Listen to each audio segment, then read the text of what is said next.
All right, if we could go ahead and get started.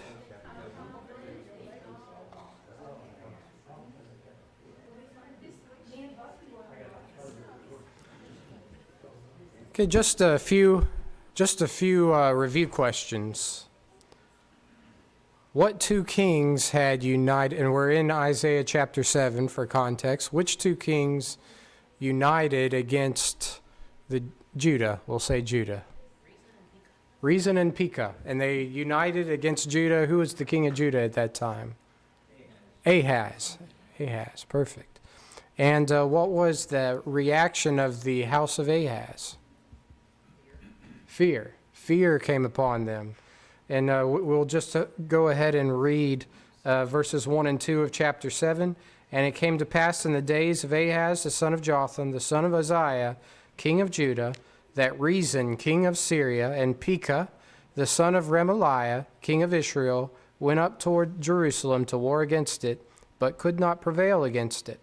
So we have Pekah and Rezin. They have a confederacy going against Judah. And who's the fifth nation in this, or fourth nation involved in this? Who's the world power at this time? Assyria. So who we see Ahaz, looking back at 1 Kings, I believe it's in chapter 19, 1 Kings 19. Let me make sure I got that right. 2 Kings 15, I'm sorry. 2 Kings 15. And Chronicles chapter 28, you see the same account being given. 2 Kings 16 as well. Ahaz decided he's fearful. The house of David is fearful about these two kings, Pekah and Rezin, joining an alliance against them. And so they go to Assyria. Tiglath-Pileser, the king of Assyria at that time.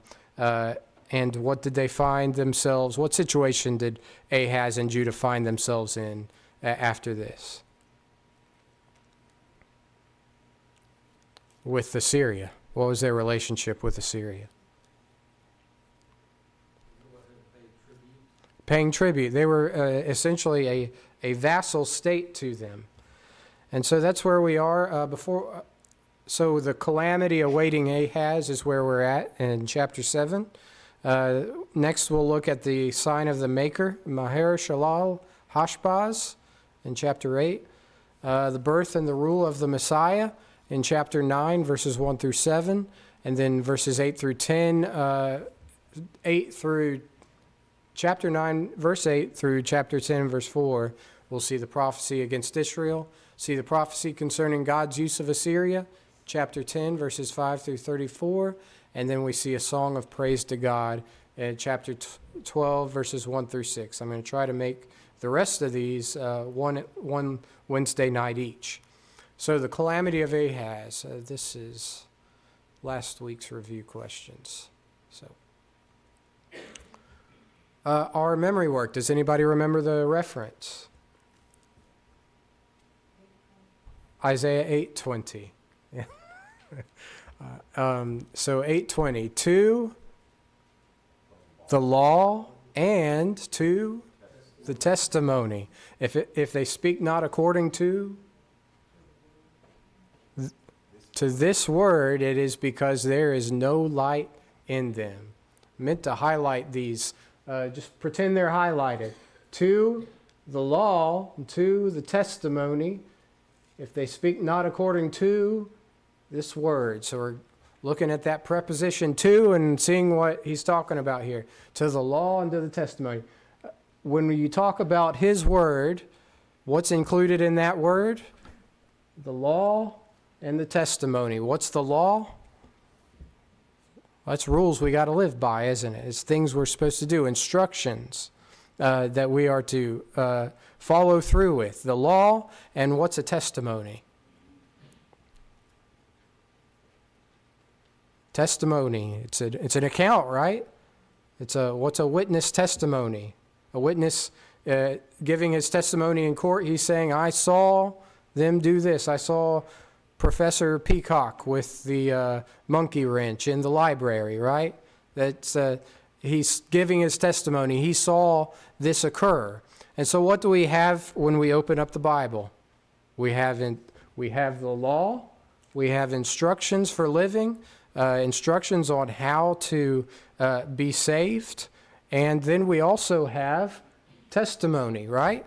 We have the word of the prophets, of Moses, of the apostles. We have the words of all these men saying that this and this and this happened, right? And so we have instructions given, we have witness accounts of what happened, and we have history being given, basically, of what happened. And all of this is given by God in His Word. Now, if somebody else comes around and says, well, in order to be saved, you just have to just say this prayer. Just say this sinner's prayer and say it with me. It's, Franklin Graham's on the radio and he recites it for you and he says, repeat it and you'll be saved. Is that what the Bible says? Is that what the testimony of God's Word says? No. So what's the conclusion we come to there? There's no light in Him. There's no light in it.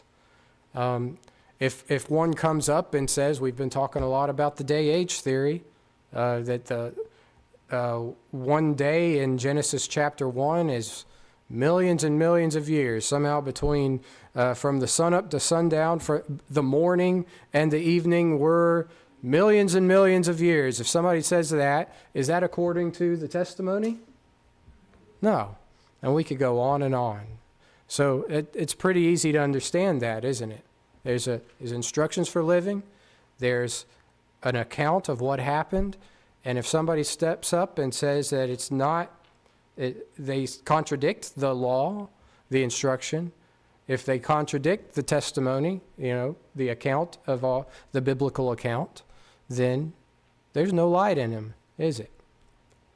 Pretty simple. So any comments or questions on that? Isaiah 8:20. Do what we did with the other verses. We'll take more words out and we'll look at them, focus on them. I think it's so important. You get to the New Testament and talks a lot about letting our light shine, Matthew 5:16. Let your light shine. Well, this is a real, pretty obvious clue to how we do that. Mm-hmm. It's not just pattering our lives after Jesus, which is part of it. It is the law and the testimony. Mm-hmm. It is the perfect law of liberty that we have to hide in our hearts. Right. So we've got work to do. It's the Word of God that we have to know, and which means because it's perfect, we can't leave some of it behind or change some of it. It's there for us as it is. Right. And that's where the light comes from. Absolutely. So you've got to know it. You've got to know it to be that light, first of all. And you've got to know it in order to identify what isn't the light, right? So important stuff. So we've looked at, that's just the breakdown of what we're looking at here. We've gone through verses 1 and 2, the threat to Judah from Pekah and Rezin, seen the encouragement. That's what we're actually going to get into this evening, is verses 3 through 9. I wonder if somebody could read that, verses 3 through 9 of chapter 7. Then the Lord said to Isaiah, "Go out, you and your son Shear-Jashub, to meet Ahaz at the end of the aqueduct of the upper pool on the road to the launderer's field. Say to him, be careful, keep calm and don't be afraid. Do not lose heart because of these two smoldering sticks of firewood, because of the fierce anger of Rezin and Aram, and of the son of Remaliah. Ephraim, and Remaliah's son have plotted your ruin, saying, let us invade Judah, let us tear it apart and divide it among ourselves, and make the son of Tabeel king over it. Yet this is what the sovereign Lord says. It will not take place, it will not happen, for the head of Aram is Damascus, and the head of Damascus is only Rezin. Within 65 years, Ephraim will be too shattered to be a people. He's 9 or 10, I'm sorry. 9, please. The head of Ephraim is Samaria, and the head of Samaria is only Remaliah's son. If you do not stand firm in your faith, you will not stand at all. All right, thank you, brother. And I like your pronunciation of Shir Jashub. I think I'll pick that one up. I don't know. I didn't look up exactly how to pronounce it, but I like Tom's pronunciation. What was it? Shir Jashub, I think. So and we'll talk a little bit. Well, it's up there on the board in case you're wondering what that name means. A remnant shall return. And so what we have here is a meeting taking place between Isaiah and his son being present. It says at the upper pool. More specifically, it's on the road to the upper pool. And it says the fuller's field in the King James Version. It says the launderer's field in, I believe, the New King James, is that what you were reading from, Tom? The New King James Version? So the launderer's field, that's a word we know better than fuller. So that's where they washed clothes. And so they met on the pathway to this place, which was likely a very public place. So what we'd have here is an audience to witness these things. And it had me thinking about Isaiah 1:18. Though your sins be as scarlet, they shall be as white as snow. Though they be red like crimson, they shall be as wool. Isaiah 1:18. I don't know for sure where Isaiah said that, or if he said it out loud. He wrote it, certainly. The launderer's field would have been a great place for that.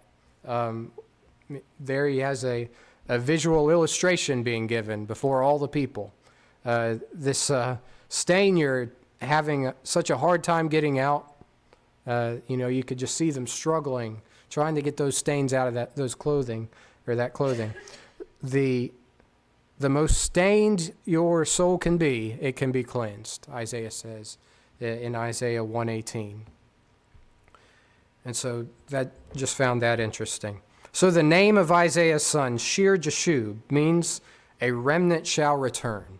And so the comfort one would have of knowing that there would be a remnant is not likely to be something that Ahaz was concerned about, right?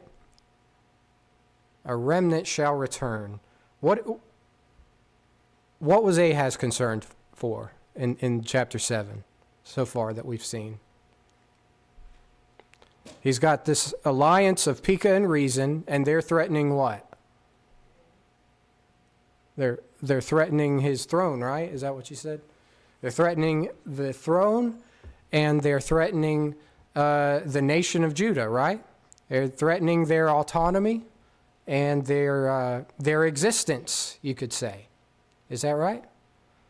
So he's concerned about his throne, and he's concerned about the nation. Now, are those valid concerns for Ahaz? Let me ask you that. Are those valid concerns? Yeah. Why are those valid concerns? I heard the bird for the first time. The promises of God. The promises of God. Was it important that Jesse's seed maintain the throne in Jerusalem? Yes. Why? Why was it important? The lineage of David, right, brings about Jesus Christ. Was it important that that nation exist? Yes. Why? For that same reason, right? Same reason. Is that the reason Ahaz is concerned about these things? No, it's not. And so what I found, it's very interesting the way Isaiah puts this to Ahaz. Because yes, Ahaz is concerned about these things. And Isaiah, we see he's telling him he's got nothing to worry about. You just trust in God. He says, he gives a figure. we're about to see, I think, I can't remember, it's in this chapter, in chapter 8. It's in chapter 8. We'll get to it in chapter 8 and verse 20. All these predictions that are being made in modern times of the end of the world, and some of them get very precise, like down to the date. There was one in, I believe it was April or May in 2011. Somebody, his last name was Camp. I'm trying to remember it. But he said, oh yeah, the world's going to end this day in May 2011. And then that day came and passed. He changed it to October, and that day came and passed. And then he died in 2013. So he gave very specific dates. Then you have other men that don't give specific dates, and they still don't come to pass. And we'll see that. But here Isaiah, what's he says? What's he say here? In verse 8, for the head of Syria, one of those nations he was worried about, is Damascus, and the head of Damascus is Rezin.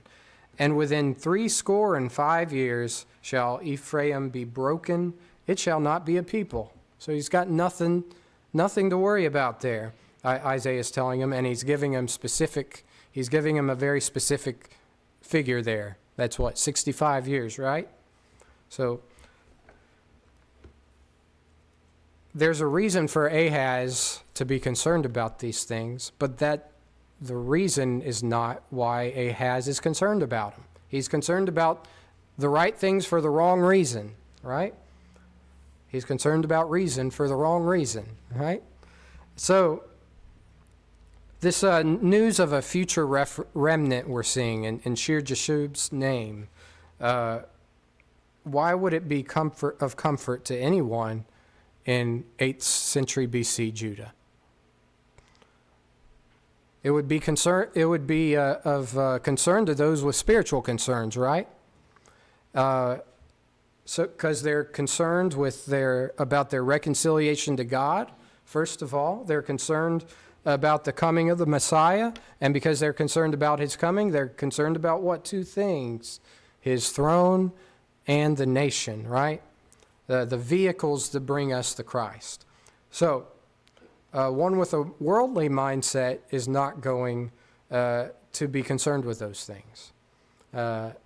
So it takes, and we'll revisit this phrase again, it takes a spiritual mind to have spiritual concerns.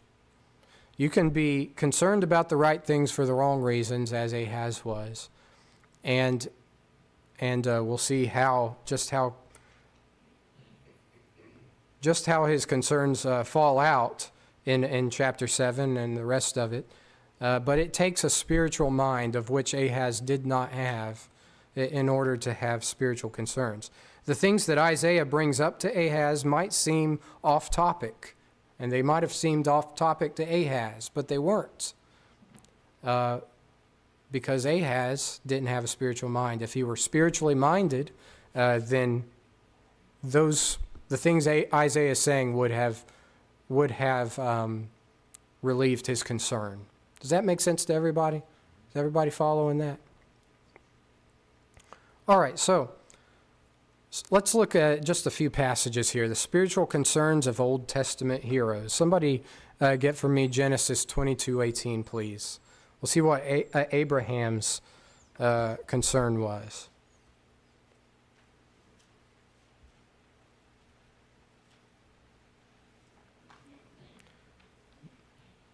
Genesis 22:18. And through your offspring, all nations on earth will be blessed, because you have obeyed me. All right, thank you, brother. So Abraham's spiritual concern would have been, Abraham wasn't going to literally see that day that he's speaking of, right? In fact, that's the point that Paul makes in Hebrews chapter 11, is they didn't see these things, yet they had faith in them. His concern is for the spiritual seed, and in him, through him, all nations of the earth would be blessed, and that would be through Christ, right? His seed would be the vehicle, his physical seed, the vehicle to bring about the Christ. Deuteronomy 18:15, please. The Lord your God will raise up for you a prophet like me from your midst, from your brethren. Him All right, thank you very much. So Moses was concerned about a prophet, not him, but a prophet like him that would come after him. And we read of him in the New Testament. We read of the people that looked up to Moses, and yet they didn't follow. They didn't look up to Christ, the one that Moses is telling them to hear. John 8:56. Your father Abraham rejoiced that you would see my day.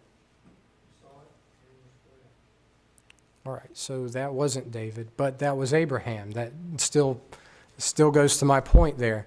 David also rejoiced in that day as well, which I don't have the reference, but we'll get it. All these men had spiritual concerns, and they weren't even close to seeing it themselves. But they had those concerns. The concern of the reconciliation of mankind back to God.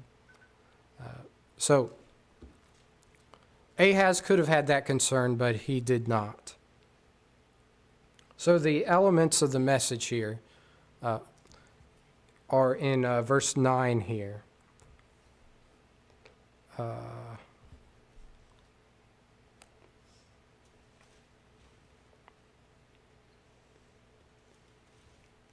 Rather, it's in the entire passage, actually. In verse 4 and following, the first thing we see is, take heed and be quiet, fear not, neither be faint-hearted, for the two tails of these smoking firebrands, which New King James says what? Two smoking...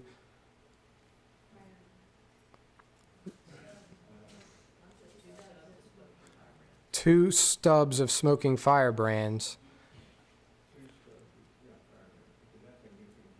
Okay. What we're looking for is a translation that simplifies it to two smoking husks of a log is basically the picture we're seeing here. And it's not on fire anymore. It once was on fire, and now it's just smoldering. Just two smoldering pieces of wood. What's that? I'm sorry? ESV says smoldering? Okay. So they're not a threat. A firebrand, to me, sounds like a threat. Like I can be burned with a firebrand. But a smoldering piece of wood, it's lost its light. It's lost its fire. It's not to be feared anymore. And so take heed, action item number 1. Be quiet and fear not, nor be faint-hearted, is what he says. The reason for those actions is Pekah and Rezin, Syria and Israel, they are no longer threats. They're not going to be threats for very long. And in fact, we can go back and look at what we discussed Wednesday. They tried and failed at taking Jerusalem, and yet still the house of Ahaz was faint-hearted. But the crux of the matter is in verse 9. If ye will not believe, surely ye shall not be established. What was your translation, Tom? The head of Ephraim is Samaria, and the head of Samaria is Ramah his son. If you will not believe, surely you shall not be established. If you will not believe, surely ye shall not be established? Right. Okay. Now that's New King James. Want to check another version? No, that's fine. Thank you. So, does anybody have another version? I'll ask that. ESV says not firm at all. Not firm at all. If ye are not what? Firm in faith, you will not be firm at all. If ye are not firm in faith, you will not be firm at all. Okay, so that's what I was looking for. And what's interesting about this passage, remember one of the elements of Hebrew poetry was what? Parallelism, thought rhyming, parallelism is one of them. And so in the Hebrew, we have this word, this root word, aman, used twice. What's interesting about this is this word. In English, we have words that have different meanings. One word can have several different meanings, right? And in Hebrew, we have this word, which can mean faith, trust, and belief. But we also, this word could also mean firmness, stability, and establishment. And this word is used twice in that small phrase in Isaiah chapter 7 and verse 9. If ye will not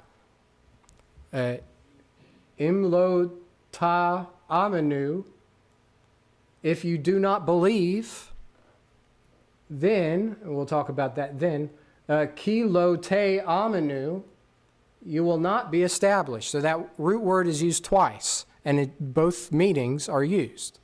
It's poetry. It's Hebrew poetry. It's clever is what I'm looking for of Isaiah to use this expression here. So if you will do not believe, you will not be established. You don't see how clever that is in English. That's what I'm trying to say. But you have an if-then clause.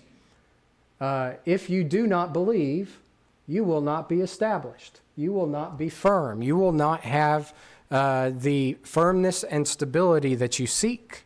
So Ahaz has this problem here.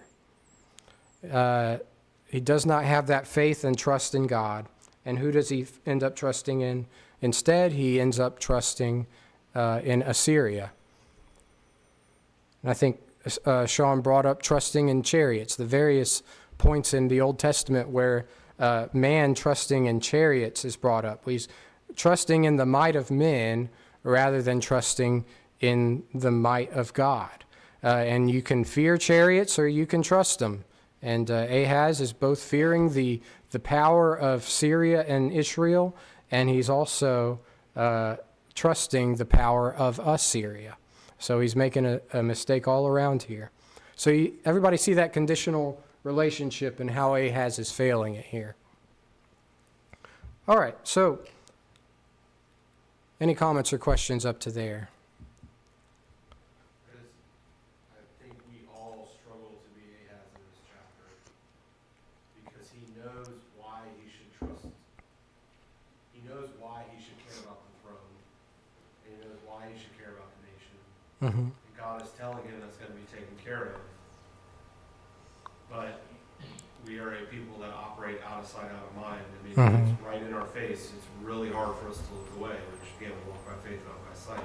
Right. But it's easy for us to be critical here, but the reality is, and you could say his justification is valid. He is trying to protect what he thinks needs to be protected. Yep. Self-preservation. Right. Yep. And it's interesting, you'll see at some point in chapter 7, Isaiah stops referring to God, Jehovah, with Ahaz as his God. It's interesting. He has stopped trusting in God. He has instead put trust in Assyria. And then we know from other material in Kings and whatnot that Ahaz introduced the gods of Assyria after all this was taking place. So the encouragement to trust God was not heeded by Ahaz. And then we have Ahaz and his refusal to prove God. Now, moreover, the Lord spake again, starting in verse 10. Moreover, the Lord spake again unto Ahaz, saying, Ask thee a sign of the Lord thy God. Ask it either in the depth or in the height above. But Ahaz said, I will not ask, neither will I tempt the Lord. Now, it's interesting that word tempt in the Hebrew, it's nasa, to test or to prove. And we have other uses of it. Genesis chapter 22, I'll just look at a few of these. Genesis chapter 22, we see one use of this word.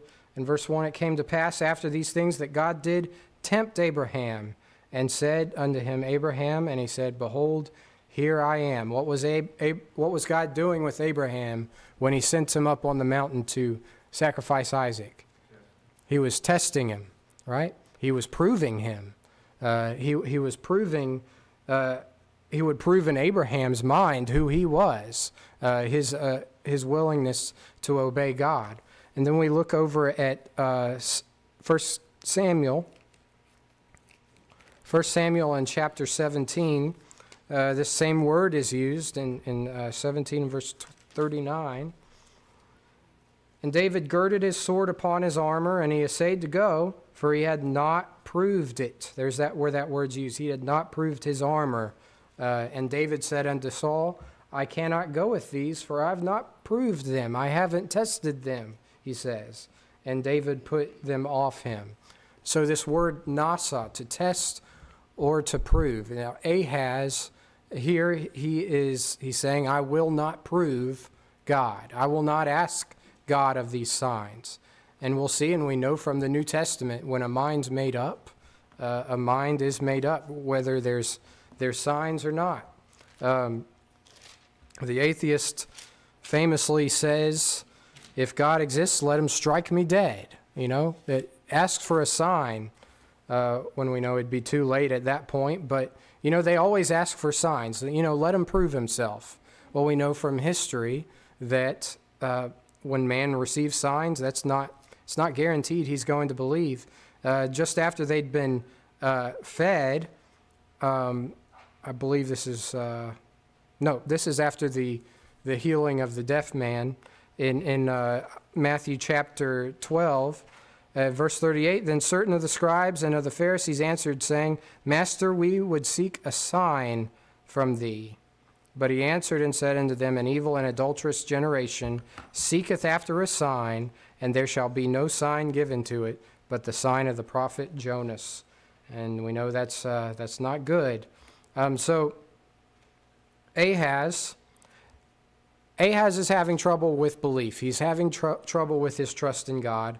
And Isaiah offers, he says, ask God of a sign. Investigate, basically. Investigate these things by asking God of a sign. And we know that's how God confirmed his message with man at that point in time and even into the New Testament.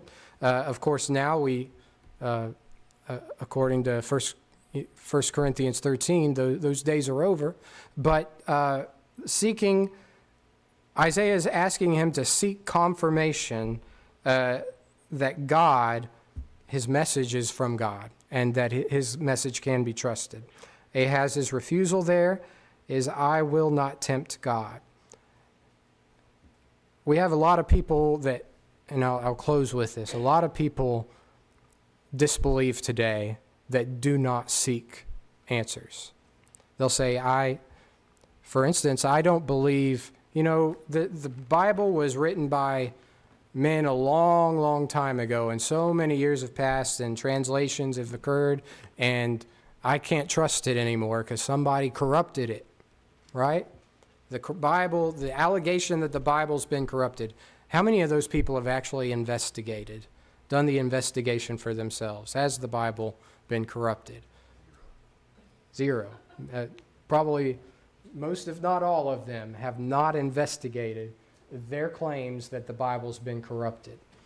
And we could point out several examples, but for sake of time, man does not always, he distrusts the Word of God, distrusts the message, and distrusts the very idea that God exists, but does not investigate it for himself. And Ahaz is in that position here. Does that make sense to everybody? All right. Comments?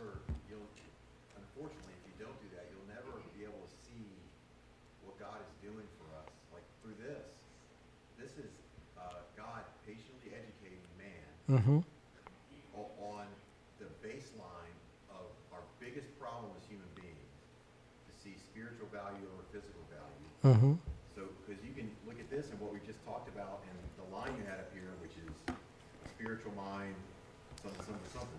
It takes a spiritual mind to have spiritual concerns, or to be spiritually concerned. And so that's, from this story, many years before, up to Paul writing to the Colossians 3:2, set your mind on things above, not things that are the exact same message. Absolutely. And for us, we need to look at the story and think about our own lives. Like, look at Ahaz struggling here. His struggles are exactly the struggles we're having. Right. You can't see the forest for the trees. Yeah, absolutely. And it's not just about the atheists. I didn't mean to say that. It's about us too. We have our struggles, we have our anxieties, and the thought comes up, the song we sing sometimes, did you think to pray? Did you think to go to God? Are you having struggles with your belief in something? Did you investigate it? Are you seeking answers from God? That's something not just the atheist can apply that to. We can apply it to ourselves today. Well, I thank you all for your attention, and we still haven't got through chapter 7. We'll get to the most important part of chapter 7 next week.